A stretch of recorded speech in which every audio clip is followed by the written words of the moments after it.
بیگم صاحبہ مجھے تو انہوں نے کبھی کہا نہیں، سلیمان نے رو دھونے والے لہجے میں کہا۔ تو اب میرے سامنے جھوٹ بھی بولنے لگ گیا ہے، اماں بھی نے پھاڑ کھانے والے لہجے میں کہا۔ بیگم یہ بیچارہ کیا جھوٹ بولے گا، یہ سب بہانے بازیاں ہیں، پہلے پوچھو تو صحیح اپنے اس لاڈلے سے اتنی رات گئی کہاں آوارہ گردی کرتا پھر رہا تھا۔ سر رحمان نے وسیلے لہجے میں کہا۔ تم چپ رہو، تم تو شروع سے ہی میرے بیٹے کے دشمن ہو، بیچارہ در بدر کی ٹھوکری کھاتا پھر رہا ہے، دیکھو تو کیا یتیموں جیسی شکل بن گئی ہے اس کی، باپ کی جیتے جی یتیم بن گیا ہے۔ کیوں بے کہاں گیا تھا، سچ سچ بتا دے ورنہ اتنی جوتیاں ماروں گی کہ تیری تو کیا تیرے باپ کی بھی کھوپڑی چٹک جائے گی، اماں بھی نے بیک وقت ہمدردی اور غصے کا اظہار کرتے ہوئے کہا۔ اماں بھی رقم کی ضرورت پڑ گئی تھی، ڈیڈی تو دیتے نہیں، آپ سے مانگو تو آپ بھی ڈیڈی سے مانگنے کا کہہ دیتی ہیں۔ میں صبح سے ڈیڈی کے اسسٹنٹ سپرنٹینڈنٹ فیاض کی منتیں کر رہا تھا، وہ مان ہی نہ رہا تھا، اس نے مجھے اپنے ساتھ دوڑائے رکھا، جب میں دوڑتے دوڑتے تھک گیا تو اس نے 100 روپے نکال کر میری طرف اس طرح پھینک دیے جیسے میں فقیر ہوں۔ لیکن اماں بھی کیا کروں، کہاں جاؤں، اس سے تو بہتر تھا کہ اصل یتیم عمران نے رو دینے والی لہجے میں کہا، لیکن آخری الفاظ پر اس نے جلدی سے منہ پر ہاتھ رکھ لیا۔ تو اس بھدے موٹے سور کی یہ جرت کہ میرے بیٹے کو دوڑائے رکھے، اس نے سمجھ کیا رکھا ہے، کس کے ساتھ دوڑایا تھا تمہیں اس نے؟ غصے کی شدت سے اماں بی کا جسم بری طرح کانپنے لگ گیا تھا، آنکھوں سے شعلے نکلنے لگے تھے۔ اماں بی جیب کے ساتھ ساتھ میں مجبور تھا اماں بی۔ عمران کی آنکھوں میں آنسو بھر آئے تھے۔ ہائے ہائے، میرا اکلوتا نازوں پراسا بیٹا اس موئے بھدے موٹے سور کی جیب کے ساتھ ساتھ دوڑتا رہا رقم کے لیے، اور تم سور چڑھائے ٹانگ پہ ٹانگ رکھے آرام سے بیٹھے ہو۔ میں کہتی ہوں کیا کرو گے اس دولت کا، اس جاگیر کا؟ لعنت ہے تمہاری اس جاگیر پر اور تمہارے اس عہدے پر۔ میں بھی کہوں میرا بیٹا روز روز سوکھتا کیوں جا رہا ہے، دیکھو تو ہڈیاں نکل آئی ہیں دوڑ دوڑ کر، نکالو رقم اور دو اسے ابھی اور اسی وقت، ورنہ میں اپنی اور تمہاری جان ایک کر دوں گی۔ اماں بھی تو غصے سے بری طرح پھٹ پڑی۔ بیگم یہ تمہیں بیوقوف بنا رہا ہے، اس کے پاس تو کار ہے، یہ ہوا محوا بکواس کر رہا ہے، سر رحمان نے وسیلے لہجے میں کہا۔ وہ ڈبیا وہ کار ہے، تم اسے کار کہتے ہو؟ خود تو لمبی لمبی کاروں میں ٹانگیں پھیلا کر بیٹھتے ہو اور اس کی ڈبیا کو کار کہہ رہے ہو؟ تم رقم نکالو بس ابھی اور اسی وقت، میں کچھ نہیں جانتی۔ کیا قبر میں لے کے جاؤ گے دولت کو؟ غضب خدا کا بیٹا بیچارہ رقم کے لیے دوڑ دوڑ کر ہڈیوں کا ڈھانچہ ہوتا رہے اور تم دولت پر سانپ بن کر بیٹھے رہو۔ نکالو رقم ابھی اور اسی وقت، اماں بی نے انتہائی اصیلے لہجے میں کہا۔ بیگم تم بات تو سمجھتی نہیں، بس جہاں اس نے اداکاری کی تم اس کی باتوں میں آ گئی۔ سر رحمان بھلا اتنی آسانی سے رقم کہاں نکالنے والے تھے؟ اچھا تو یہ اداکاری کر رہا ہے، اس کی باہر کو نکلی ہوئی ہڈیاں نہیں دیکھ رہے؟ یوں لگ رہا ہے جیسے کئی دنوں کا بھوکا ہو، اپنے گال دیکھے ہیں، بڑھاپے میں بھی کندہاری انار بنے ہوئے ہیں، صبح شام ڈٹ کر کھاتے ہو، آرام دہ بستروں پر پڑے اینڈتے رہتے ہو، لمبی لمبی کاروں میں بیٹھے رہتے ہو، اور یہ بیچارہ جو رقم کی خاطر دوڑ دوڑ کر ہلکان ہوتا رہتا ہے، یہ اداکاری کر رہا ہے؟ نہیں دیتے تم رقم؟ اماں بی کا پارا اور چڑھ گیا۔ اچھا دیتا ہوں، صبر تو کرو، پھر تمہارا نروس بریک ڈاؤن ہو جائے گا۔ ہوا مہوا مجھے ساتھ گھسیٹ لائی ہو، کتنا کہا تھا میں نے کہ سریا کو لے جاؤ، مگر ایک تو تمہاری ضد نے بھی میری جان عذاب میں ڈال رکھی ہے، کسی کی سنتی ہی نہیں ہو، سر رحمان نے انتہائی اصیلے لہجے میں کہا، اور پھر جیب سے بٹوا نکال کر انہوں نے اس میں سے 500 کے 2 نوٹ نکال کر عمران کی طرف پھینک دیے۔ اماں بھی یہ رقم ہے، ایسا کریے یہ آپ رکھ لیں، ڈیڈی کے سر کا صدقہ اتار دیں، میرا کیا ہے، میں پھر دوڑنا شروع کر دوں گا۔ عمران نے جواب تک خاموش بیٹھا آنکھیں جھپکتا رہا، برا سا منہ بناتے ہوئے کہا، تو اور کیا، تمہیں 10-15 ہزار دے دوں، میرے پاس فالتو پیسے نہیں ہیں، سر رحمان نے انتہائی وسیلے لہجے میں کہا۔ اماں بھی آپ رہنے دے، بس دعا کرتی رہیں کہ اللہ میاں مجھے دوڑنے کی توفیق دیتا رہے، کسی نہ کسی طرح گزارا کر ہی لوں گا، آخر ایک جاگیردار کا بیٹا ہوں، کسی مفلس اور کلاش کا تو نہیں، 1000 میں تو جوتی کا ایک جوڑا بھی نہیں آتا، اور دوڑتے دوڑتے میری نہ جانے کتنی درجن جوتیاں پھٹ چکی ہیں، آہ میری قسمت۔ عمران نے ایک لمبی سانس لیتے ہوئے کہا۔ تو تمہیں کتنی رقم چاہیے، کچھ منہ سے بھی تو پھوٹو، اماں بی نے دانت کچکچاتے ہوئے کہا۔ اماں بی کیا بتاؤں، شرم آتی ہے، آپ سلیمان سے پوچھ لیں، 10,000 تو کریانے والے کا دینا ہے، 5,000 دھوبی کا بل ہے، درزی کے 8,000 علیحدہ ہیں، فرنیچر والے کی قسط دینی ہے 20,000، دائیں طرف والے ہمسائے کا 6,000 ادھار چڑھ گیا ہے، بائیں طرف والا ہمسایہ بڑا کنجوس ہے، 10,000 مانگو تو 1,000 دیتا ہے، 1,000 کر کے 15,000 تو اس کا ہو گیا ہے۔ سریا کی سہیلی کی سالگرہ پر تحفہ دیا تھا ڈائمنڈ سیٹ کا، صرف اس کا ابھی تک 80,000 روپیہ دینا ہے۔ اب کیا کرتا، سریا کی ناک کٹوا دیتا کہ اس کے بھائی کے پاس ڈائمنڈ سیٹ کے پیسے ہی نہیں۔ کپڑے بالکل ختم ہو گئے ہیں، شلوار ہے تو قمیض نہیں ہے، پتلون ہے تو ٹائی نہیں ہے، بس بکری کے کان ادھر کے ادھر لگا کر گزارا کر رہا ہوں۔ بجلی کا بل چڑھ گیا ہے، کسی بھی وقت بجلی والے آ کر کنیکشن کاٹ جائیں گے۔ سوئی گیس کا کنیکشن مدت ہوئی کٹ چکا ہے، مٹی کا تیل جلا جلا کر گزارا کر رہے ہیں، اور ڈیڈی پیسے دے رہے ہیں صرف 1,000۔ انہیں اماں بھی بس آپ رہنے دے، میرا کیا ہے، بہت گزر گئی ہے دوڑتے دوڑتے، باقی بھی کسی نہ کسی طرح گزر ہی جائے گی۔ عمران نے منہ بناتے ہوئے کہا، یا اللہ اتنا ادھار، ارے میرے بیٹے پر اتنا ادھار، اور تم بیٹھے چوریاں کھاتے رہتے ہو۔ ارے غضب خدا کا، میں بھی کہتی ہوں آخر میرے بیٹے کو کیا ہوتا جا رہا ہے۔ میرا بیٹا ہے جو اب تک زندہ ہے، ورنہ اور کسی پر اتنا ادھار ہوتا تو نہ جانے اس کا کیا حشر ہوتا، اور تم اسے دے رہے ہو 1,000 روپیہ۔ اماں بھی کی حالت دیکھنے والی تھی، حیرت سے ان کی آنکھیں پھٹی ہوئی تھی اور شدید غصے کی وجہ سے ان کے گال پھڑکنے لگ گئے تھے۔ یہ تو اماں بھی بس موٹا موٹا گنوایا ہے، پتلا پتلا تو اتنا ہے کہ گنا بھی نہیں جا سکتا۔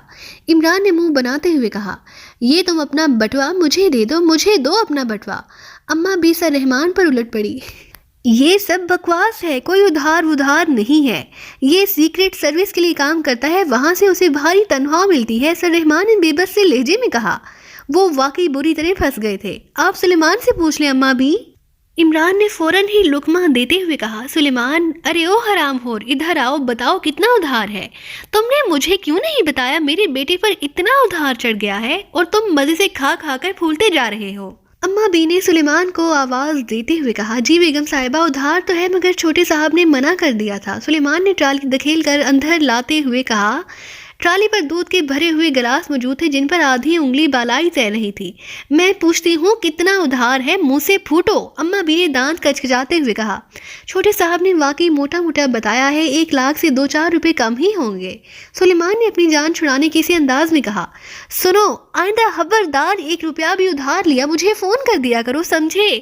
ورنہ میں تمہاری جان نکال لوں گی اب اگر ادھار لیا، اور تم دو اسے 2,00,000 روپے۔ اماں بھی نے سلیمان سے بات کرتے کرتے سر رحمان سے مخاطب ہو کر غضبناک لہجے میں کہا، 2,00,000؟ تم بھی کمال کرتے ہو بیگم۔ سر رحمان 2,00,000 کا سن کر اس طرح اچھلے جیسے انہیں بجلی کا کرنٹ لگ گیا ہو۔ کیوں جان نکل گئی ہے؟ 2,00,000 کا سن کر؟ ابھی پرسوں تو زمینوں کا 75,00,000 لے کر آئے ہو، کہاں گئی وہ رقم؟ اپنے بیٹے کو نہ دو گے تو کسی اور مال زادی کو کھلانے کا خیال ہے؟ اماں بی نے انتہائی وسیلے لہجے میں کہا، مگر سلیمان تو 1,00,000 کا کہہ رہا ہے، تم ہوا میں ہوا حاتم تائی کی بیٹی بن جاتی ہو۔ سر رحمان نے وسیلے لہجے میں کہا، خبردار، جو میرے باپ کا نام بھی لیا، وہ اگر زندہ ہوتے تو ان کا نواسا اس طرح ادھار کھاتا نہ پھرتا۔ ان کے نوکروں کی جیبیں نوٹوں سے بھری رہتی تھیں، 5-10 لاکھ تو وہ ریوڑی بیچنے والے کو دے دیا کرتے تھے، اور تمہارے اپنے بیٹے کو 2,00,000 دیتے جان نکل رہی ہے۔ تمہارا مطلب ہے وہ پہلا ادھار اتار کر پھر ادھار اٹھانا شروع کر دے؟ اماں بی نے فنکارتے ہوئے کہا، کس مصیبت میں جان ڈال دی ہے تم ماں بیٹے نے مل کر؟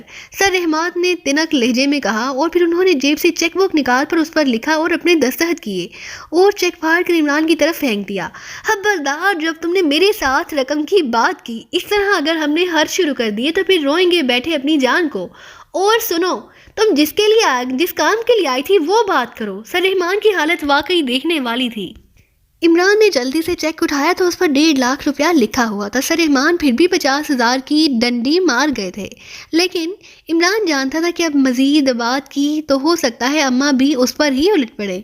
سلیمان! عمران نے سلیمان کو آواز دی، جی صاحب۔ سلیمان اعلیٰ دن کی چراغ کے جن کی طرح فوراً ہی نمودار ہو گیا، یہ لو چیک، صبح بینک سے پیسے نکلوا کر سب ادھار والوں کی ناک پر مار دینا۔ بڑے آئے تھے روب جوانے والے، انہوں نے کیا سمجھ رکھا ہے مجھے، میں کوئی بھوکا ننگا ہوں؟ اماں بھی، یہ لیجیے دودھ کا گلاس۔ عمران نے سلیمان کو چیک دے کر بڑے خوشامدانہ لہجے میں گلاس اٹھا کر اماں بھی کی طرف بڑھاتے ہوئے کہا، تمہارا دماغ تو خراب نہیں ہو گیا؟ اب تمہیں بڑے چھوٹے کی تمیز بھی نہیں رہی، پہلے باپ کو دو۔ اماں بھی نے وسیلے لہجے میں کہا، وہ ان معاملات میں واقعی بڑی اصول پسند واقع ہوئی تھی۔ ارے ہاں سوری، میں بھول گیا تھا، یہ لیجیے ڈیڈی۔ عمران نے جلدی سے دودھ کا گلاس سر رحمان کی طرف بڑھاتے ہوئے کہا اور سر رحمان نے مسکراتے ہوئے دودھ کا گلاس اس کے ہاتھ سے لے لیا۔ بیگم کے اس حفظ مراتب نے ان کا سارا گلا شکوہ دور کر دیا تھا اور اب اس کے چہرے پر فہریہ مسکراہٹ رینگ رہی تھی۔ دیکھو عمران، پرسوں سریا کے سسرال اس کی عید دینے جانا ہے، تمہارا ساتھ جانا بے حد ضروری ہے۔ بھائی ساتھ جاتے ہیں بہنوں کی عید دینے، اس لیے پرسوں تم صبح سویرے کوٹھی پر آ جانا، اور ہاں ڈھنگ کے کپڑے پہن کر آنا، وہ موئی ڈانگری سی چڑھا کر نہ آ جانا۔ اماں بھی نے دودھ کا دوسرا گلاس ہاتھ میں لیتے ہوئے کہا۔ عید دینے کیا مطلب اماں بھی؟ عید بھی دی جاتی ہے؟ وہ تو چاند نظر آنے پر خود بخود ہو جاتی ہے۔ عمران نے حیرت سے آنکھیں جھپکاتے ہوئے کہا۔ ایک تو تم باغ کی طرح عقل سے کورے ہو، نہ جانے تم دونوں ان موٹے دفتروں میں بیٹھے کیا کرتے رہتے ہو، تمہیں کسی چیز کا پتہ ہی نہیں۔ لڑکی کی منگنی ہو جائے تو اس کے سسرال جا کر عید دینی پڑتی ہے، زیور، کپڑے اور دوسرا سامان، سمجھے؟ اماں بھی نے عمران کا کان پکڑ کر کھینچتے ہوئے کہا۔ تم نے ہوا مہوا میری جان عذاب میں ڈال دی تھی کہ عمران کے پاس جانا ہے، بہت ضروری کام ہے، یہ بات تم اسے فون پر نہ کر سکتی تھی؟ سر رحمان کو شاید علم ہی نہ تھا کہ بیگم انہیں کیوں ساتھ لے کر آئی ہیں، اس لیے بیگم کی بات سن کر انہیں غصہ تو آنا ہی تھا۔ بدشگونی کی باتیں مت کیا کرو، یہ موئے انگریزوں کے فون پر اب میں سریا کی عید کے بارے میں بات کرتی، کل کو تم کہو گے کہ بارات کے آنے کی کیا ضرورت ہے، فون پر ہی شادی ہو جائے، اماں بھی نے اصیلے لہجے میں کہا۔ تو سر رحمان ہونٹ بھینچ کر خاموش ہو گئے، جبکہ عمران بے اختیار مسکرا دیا۔ وہ ماں کی قدامت پسندی سے اچھی طرح واقف تھا، اس لیے اسے قطعی حیرت نہ ہوئی تھی۔ ٹھیک ہے اماں بھی، میں پرسوں صبح بنفسِ نفیس حاضر ہو جاؤں گا، عمران نے کہا۔ کیا کہہ رہے ہو؟ یہ مووا نفیس کہاں سے ٹپک پڑا؟ کون ہے یہ؟ اماں بھی نے چونک کر پوچھا۔ میرا مطلب ہے میں خود آ جاؤں گا، عمران نے بوکھلا کر کہا۔ تو اور کیا، تم پورے شہر کو ساتھ اکٹھا کر کے لاؤ گے؟ اماں بھی کا غصہ اور بڑھ گیا۔ ارے نہیں اماں بھی، شہر کو اکٹھا کرنے میں تو بڑی رقم خرچ آتی ہے، ٹھیک ہے میں اکیلا آ جاؤں گا، عمران نے جان چھڑانے والے انداز میں کہا۔ سنو، صبح صبح آ جانا، دیر نہ کرنا، ورنہ جانتے ہو یہاں سے جوتیاں مارتی ہوئی لے جاؤں گی تمہیں، اماں بھی نے اٹھ کر کھڑے ہوتے ہوئے کہا، اور سر رحمان کے لبوں پر مسکراہٹ رینگنے لگی۔ بالکل بالکل، میں ساری رات سوؤں گا ہی نہیں تاکہ صبح صبح پہنچ جاؤں، عمران نے بھی اٹھتے ہوئے کہا۔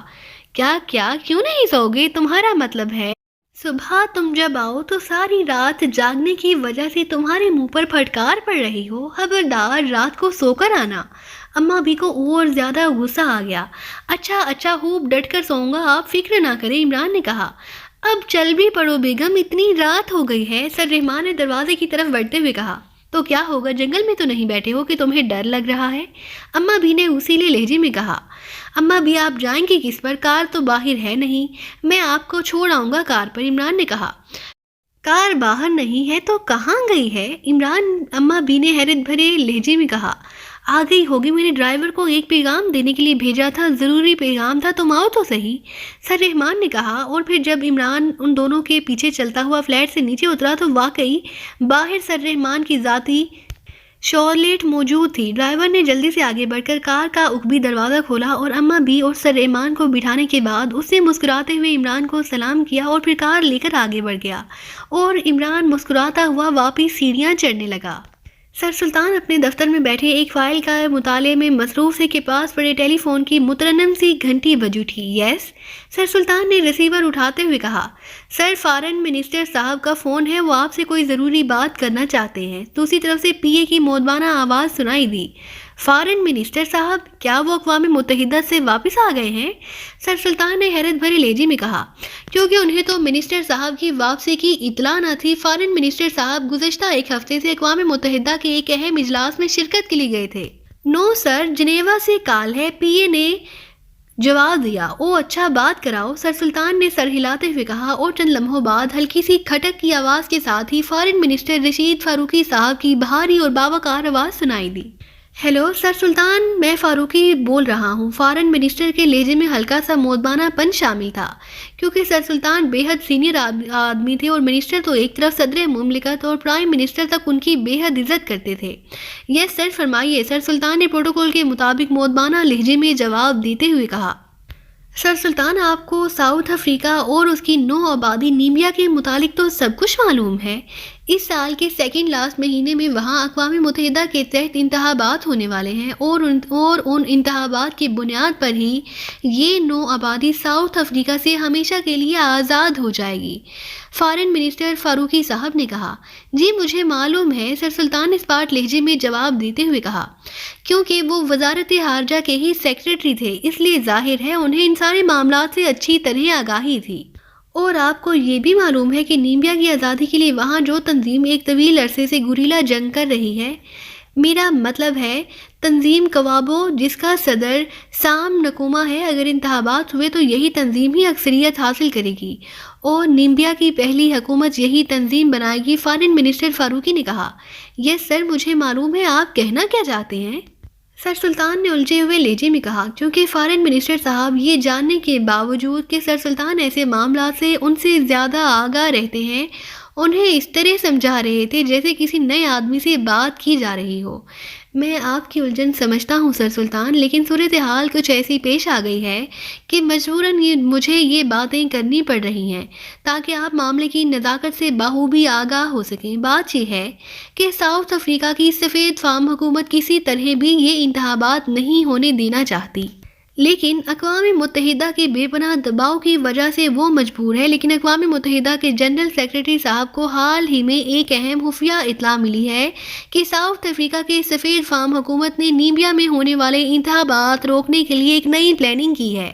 انہوں نے ایک خفیہ تنظیم بنائی ہے جس کا کوڈ نام انہوں نے نیمبیا کے ایک قدیم دیوتا کے نام پر ڈوگو فائٹرز رکھا ہے۔ ڈوگو نیمبیا کے قدیم مذہب میں زمین کا دیوتا سمجھا جاتا ہے جو دشمنوں سے زمین کی حفاظت کرتا تھا۔